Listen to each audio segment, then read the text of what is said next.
Salut à tous, c'est Lunaris. Aujourd'hui, le test de la Suzuki GSX 1250 FA Grand Tourisme de 2011.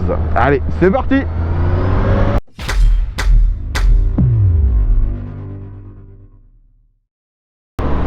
Les amis, on se retrouve aujourd'hui pour tester une des dernières routières produites par Suzuki, vu que maintenant, ça fait quand même quelques années qu'il n'y en a plus vraiment. Donc ce test est bien sûr rendu possible par l'un de mes abonnés qui est venu jusqu'ici afin que je puisse vous présenter cette grosse mémère. Merci encore à lui.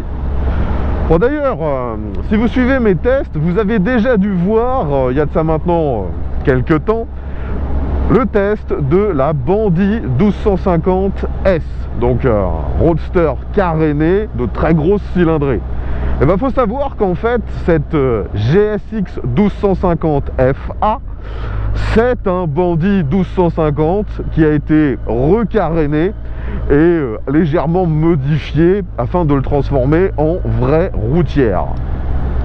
Au niveau de l'esthétique, quand on regarde la moto sur tous côtés, on voit bien qu'il s'agit du même cadre, de la même partie cycle que sur la Bandit 1250. Ce qui la différencie vraiment, c'est le carénage bas, vu que maintenant c'est une machine intégralement carénée.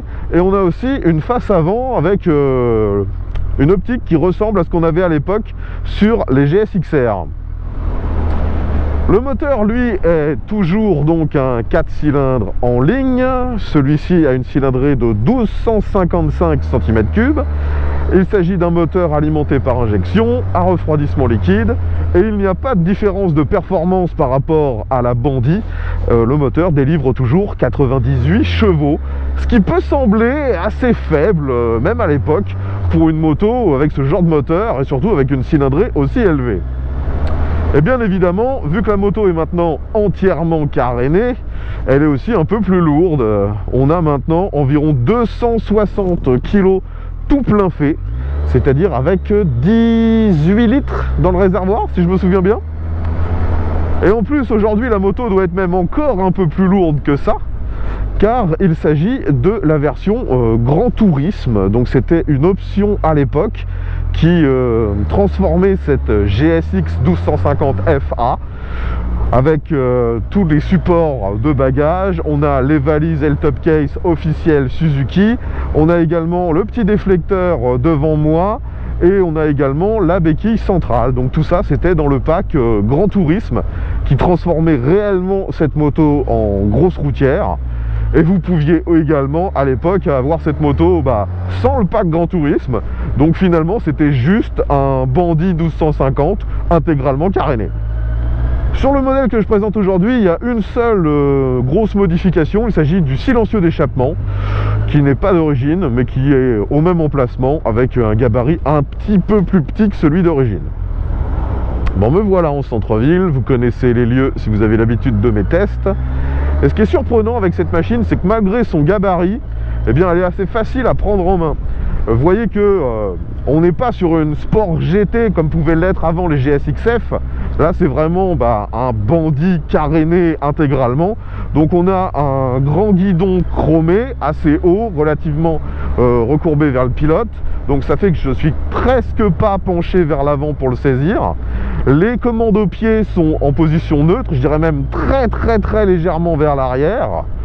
Mais de nouveau, c'est très facile à prendre en main.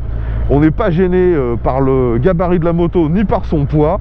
C'est fluide lors du déplacement, justement grâce aux 4 cylindres en ligne qui est très facile et très couple dès les bas régimes. Donc on n'a pas besoin de taper dans les tours, on a du couple tout le temps. Et vu que la position est quand même très droite, je peux me retourner pour vérifier mes angles morts sans lâcher le guidon. Et bien sûr, vu qu'il s'agit d'une version carénée, on a les rétros qui sont pris devant moi sur le carénage. Je vois assez bien ce qu'il y a derrière moi.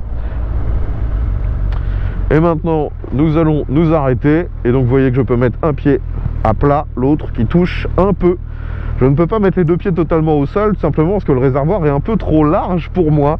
Je rappelle que je mesure 1,70 m. Je vous l'ai dit tout à l'heure, l'échappement a été modifié sur cette moto. Ça ressemble à un Akrapovic. Je ne sais pas s'il s'agit d'une réplique ou d'un original. Et pour l'instant, en roulant à faible régime, bah, je dirais que ça fait presque le même bruit que d'origine. C'est quand même très feutré. C'est presque inaudible parce que là je suis à peine à 50 km/h et j'ai déjà presque plus le bruit du vent que le bruit de l'échappement. Je sais même pas si vous l'entendez vraiment, l'échappement, quand je roule.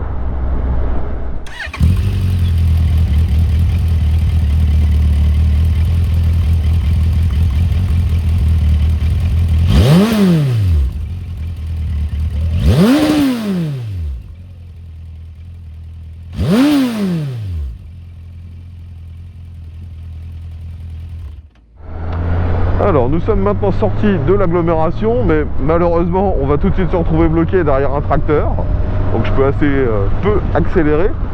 Et pour l'instant ce qui me surprend, c'est finalement le manque de protection. Devant moi on a la bulle d'origine, on a même le petit déflecteur supplémentaire qui était réservé à cette version Grand Tourisme.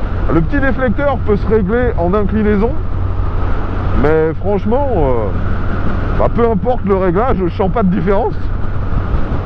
Là je suis au plus droit et j'ai quand même déjà beaucoup d'air sur moi alors que je suis uniquement à 70 km/h. Par contre, les carénages, eux, protègent pas trop mal les jambes. Pour l'instant, du moins à 70, j'ai pas trop d'air sur les genoux ni sur les jambes. Nous arrivons maintenant dans un passage à basse vitesse. Là je suis en deuxième, à très faible régime, je suis à 1500 tours.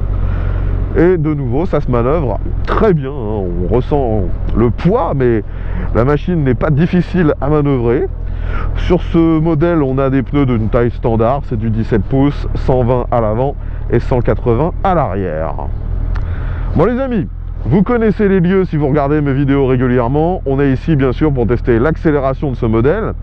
Donc je rappelle qu'il s'agit d'une moto assez classique, il n'y a pas d'aide électronique. On a l'ABS néanmoins sur ce modèle, mais il n'y a pas de traction control, il n'y a rien de tout ça. C'est une machine avec beaucoup de couple. Je ne sais plus si avec cette boîte de vitesse, si on peut atteindre les 100 km/h en première. C'est probable que oui, mais je ne peux pas le garantir. On verra ça dans quelques instants. Donc je rappelle qu'elle est donnée pour 98 chevaux et 270 kg, on va dire, aujourd'hui avec l'équipement. Donc ça reste assez lourd. On va voir comment ça se comporte. Allez, c'est parti pour une première accélération.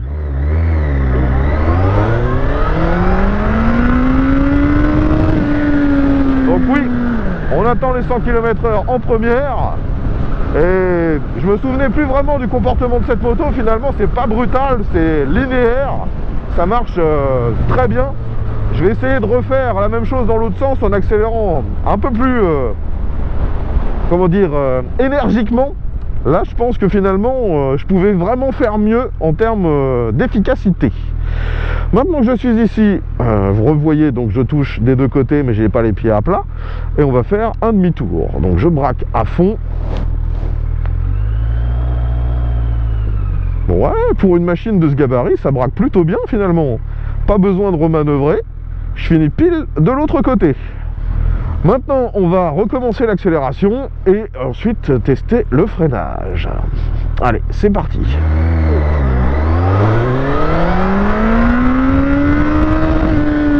Et on se tape le rupteur à 9005. Maintenant, je freine. Frein arrière, ça freine déjà correctement. Frein avant, freine plutôt bien. Par contre, je suis pas fan de la sensation lorsqu'on tire sur le levier. C'est relativement mou. On n'a pas une grosse précision sur le freinage, mais en termes de puissance d'arrêt, c'est quand même suffisant. Vous voyez qu'on a un double disque à l'avant, donc même si la moto est lourde, vous n'aurez pas de problème pour l'arrêter. Mais c'est vrai que la sensation, de nouveau, n'est pas comment dire, comparable à ce qu'on peut avoir sur les motos plus modernes. C'est un petit peu flou, un petit peu mou. D'ailleurs sur ce modèle, vous voyez que les deux leviers, frein et embrayage, sont réglables en écartement. Et en plus, l'embrayage est hydraulique. Ce n'est pas un embrayage à câble. Dans ce rond-point, pas de difficulté. Prise d'info très simple. Et je réaccélère, vous voyez, juste en restant à 3-4 000 tours, j'accélère déjà bien mieux que n'importe quelle voiture. C'est vraiment là l'efficacité de ce moteur. Je rappelle que son couple maximum est à 3700 tours. Donc on peut, on va dire, cruiser en gardant une efficacité maximum. Par contre, là, je suis de nouveau à 70, j'ai énormément d'air en pleine tête. C'est très très désagréable. Je vais essayer de nouveau de changer le réglage. Franchement, ça change rien du tout. Alors, sur cette machine, les commodos sont extrêmement simples.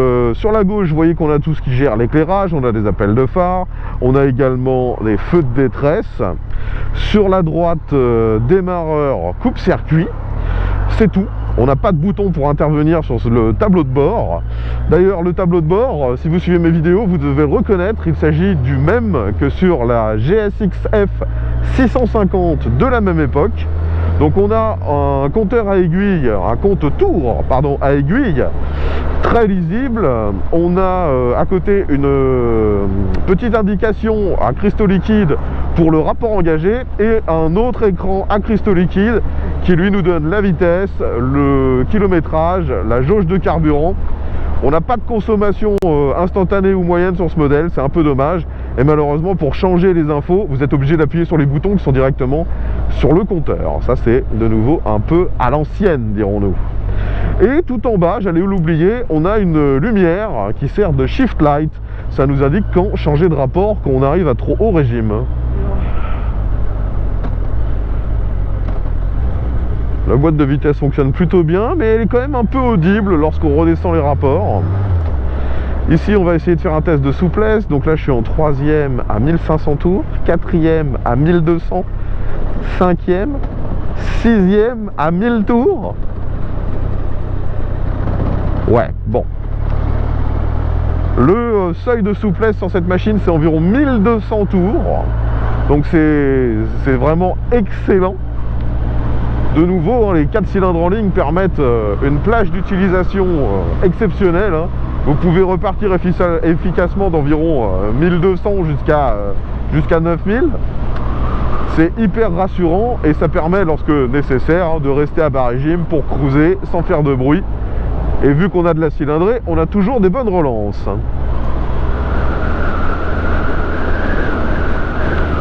Alors ici, nous arrivons sur un gros dodan.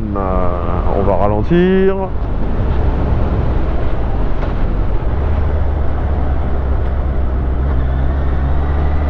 Ouais, pour l'instant, ça me semble plutôt bien réglé. C'est pas trop ferme, c'est pas trop mou. À l'avant, on a une fourche classique. Et je pense qu'elle est réglable parce que vous voyez qu'il y a des vis de réglage sur le haut des tubes. Bon, ici la route est quand même très dégradée et franchement, que ce soit les suspensions avant ou arrière, ça encaisse plutôt bien. Après, c'est pas non plus ultra mou comme on pourrait s'y attendre d'une véritable GT confortable. Là, c'est plus comparable à un roadster en fait. Et en même temps, ça me rappelle que à la base, c'en est un. C'est un Bandit 1250. Bon, si vous ne reconnaissez pas les lieux, c'est tout simplement car à cause de travaux, j'ai dû changer un peu mon itinéraire. Là, j'arrive sur une succession de virages, mais logiquement, ce sont des virages à très basse vitesse. Je ralentis bien. La moto s'utilise facilement. De nouveau, avec ce moteur qui est capable de descendre à très bas régime, c'est jamais surprenant. Ici, je dois quand même me méfier parce que vous voyez qu'on est en automne. C'est humide par endroits et un peu recouvert de feuilles. On a une jolie vue. Et lorsqu'il faut freiner, ça répond présent. Même si de nouveau, on n'a pas du tout une sensation sport sur cette moto. C'est beaucoup plus lourd, beaucoup plus pâteau, si je peux dire. Et c'est justement déjà ce que je reprochais à la Bandit 1250S, c'est que son moteur n'avait plus le côté un petit peu joueur, un peu sport des anciennes Bandit 1200. C'est pas mauvais, loin de là, mais on sent que ça s'est assagi au fil du temps. Et nous revoilà sur mon parcours habituel. Il faut vraiment pas hésiter à saisir les freins quand c'est nécessaire. Allez, donc on va suivre cette déviation qui est finalement mon parcours habituel. Allez, vous voyez que c'est humide, il faut que je reste méfiant.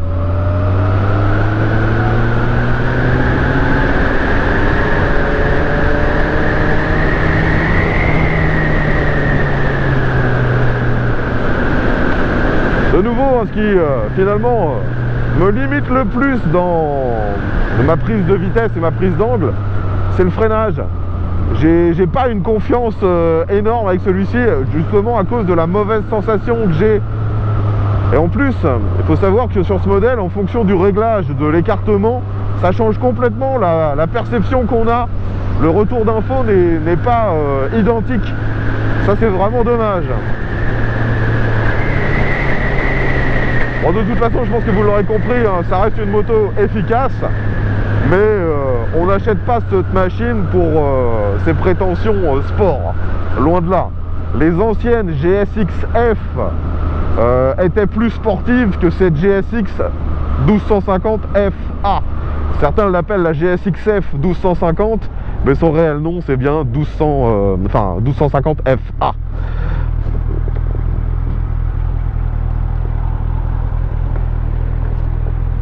Allez, je mets ça au plus haut.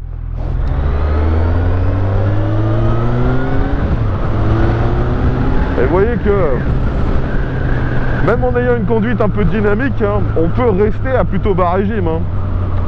On peut avoir des accélérations largement supérieures au reste du trafic sans dépasser les 4 ou 5 000 tours. Hein.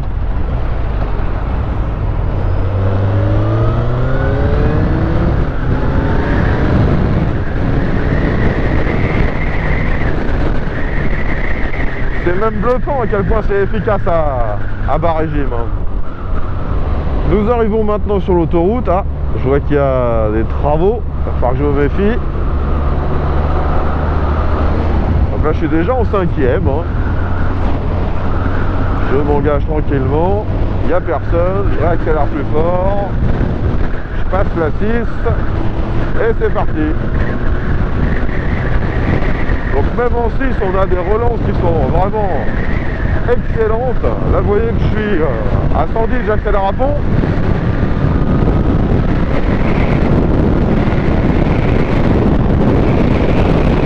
Ça marche super bien. Par contre, la protection est quasiment inexistante. Hein. J'ai énormément d'air en pleine tronche. Il y a juste au niveau des jambes que je suis un peu protégé. Là, j'ai beaucoup d'air sur les épaules, sur le casque, sur la tête. C'est vraiment désagréable dès que je dépasse les 115. Et après, bien sûr, vu que c'est une machine un peu imposante et complètement carénée, il faut se méfier des vents latéraux qui peuvent vous faire dévier légèrement de votre trajectoire. Allez, sortons de l'autoroute. Comme je m'y attendais, hein, le moteur, lui, n'a aucun problème avec ce genre de voie. Il pourrait rester là-dessus toute sa vie, que ça lui poserait aucun souci. Par contre, vous risquez de vous fatiguer parce que la protection au niveau du vent est vraiment pas terrible finalement. Hein. Il aurait fallu un pare-brise beaucoup plus droit et beaucoup plus haut pour que ce soit efficace. Peut-être que c'est disponible via d'autres équipementiers, mais là, d'origine, ce petit déflecteur supplémentaire... je vois vraiment pas où est son efficacité.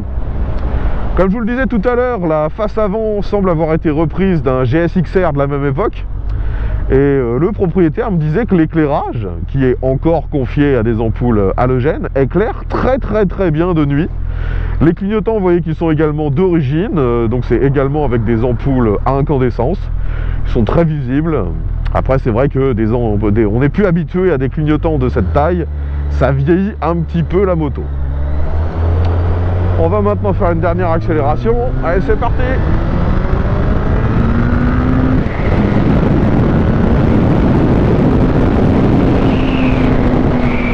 Ouais.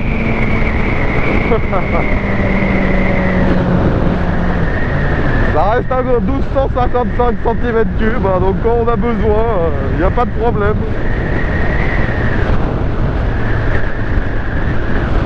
C'est ultra efficace. Après, il faut l'avouer quand même, il y a très peu de différence par rapport à un Bandit 1250S. Là, sur cette GSX 1250FA, Grand Tourisme, bah finalement on a quasiment la même chose, hein. Donc je pense vraiment que ce modèle, on l'achète plus pour son esthétique, un peu plus sympa que la Bandit 1250X, que réellement pour les capacités qu'elle propose. Sauf bien sûr si vous avez besoin des bagages de cette version Grand Tourisme. Car d'origine, vous avez un petit rangement sous la selle d'ailleurs qui est réglable sur 2 hauteurs. En dessous de la selle, il y a quand même un petit rangement. Vous pouvez mettre un gilet jaune, vous pouvez mettre peut-être même un petit U. Il y a un peu de place. C'est pas trop mal, mais c'est vrai que comparé à d'autres machines de la même époque et du même segment, c'est pas super grand. Mais sur cette version Grand Tourisme, donc on a les 2 valises, qui d'ailleurs sont de la même taille, elles ne sont pas amputées par l'échappement, et le top case qui fera aussi office de dossier, et le top case est capable de prendre un casque intégral sans problème. Donc voilà, si vous prenez cette version, c'est sûrement pour les valises d'origine. Ensuite, bien sûr, si vous voulez rouler avec un passager, il n'y a pas réellement de problème, hein. Le seul petit souci, c'est la distance entre la selle et les repose-pieds, qui semble pas énorme. Mais à part ça, la selle est large. D'ailleurs, aujourd'hui, j'avais oublié de le préciser également, mais c'est une selle confort de chez Bagster. Donc vous pouvez rouler avec un passager sans problème. Et au niveau de la consommation, bah, c'est un peu comme toutes ces grosses cylindrées de la même époque. Ça consomme en moyenne dans les 7 litres au 100. Tout dépend bien sûr après de votre conduite. Vous pouvez consommer beaucoup plus, vous pouvez consommer un peu moins. Et je pense surtout que cette version Grand Tourisme a une consommation un peu plus excessive à cause des valises qui forcément font un peu de prise au vent si vous faites beaucoup d'autoroute.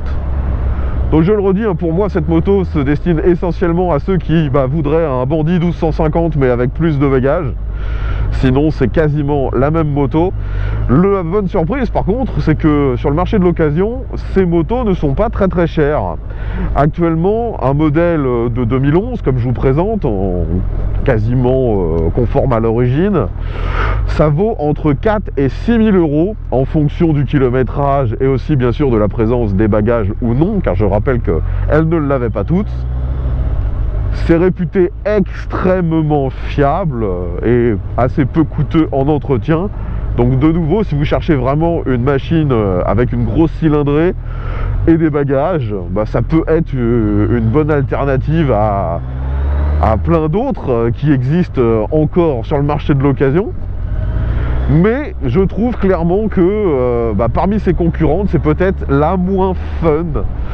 Je trouve que là, par exemple, ZRX 1200S était plus performante, plus sympa, plus exubérante. Celle-ci, elle est un peu trop sage à mon goût, un peu trop calme. Enfin voilà les amis, ce que je pouvais vous dire sur cette, on va dire, dernière génération de GSX-F, même si elle n'a pas exactement le bon nom, hein, c'est une GSX 1250FA et non pas une GSX-F 1250, mais c'est vrai que on peut quand même considérer que c'est la dernière des GSX-F. Si vous avez des questions concernant ce modèle, l'espace commentaire est toujours là pour ça. Même chose si à l'inverse vous avez possédé ou testé ce modèle, si vous avez des anecdotes ou n'importe quoi à nous raconter concernant cette moto, eh bien n'hésitez pas, ce sera grandement apprécié. L'espace commentaire de nouveau est là pour ça. Je tiens encore à remercier mon abonné d'avoir fait le trajet jusqu'ici en Normandie afin que je puisse vous présenter ce modèle. Je rappelle que sur ma chaîne, l'ensemble des tests sont faits en collaboration avec mes abonnés. Donc si vous avez un véhicule, que ce soit moto, voiture ou autre, n'hésitez pas à me contacter. Ça fera avancer la chaîne. Je le reprécise encore une fois, mon lieu de tournage se situe en Normandie, pas très loin de Rouen.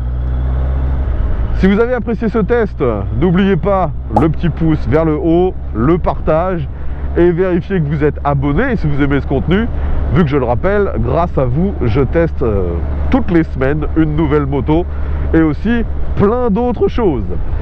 Je vous dis à bientôt et bien à tous.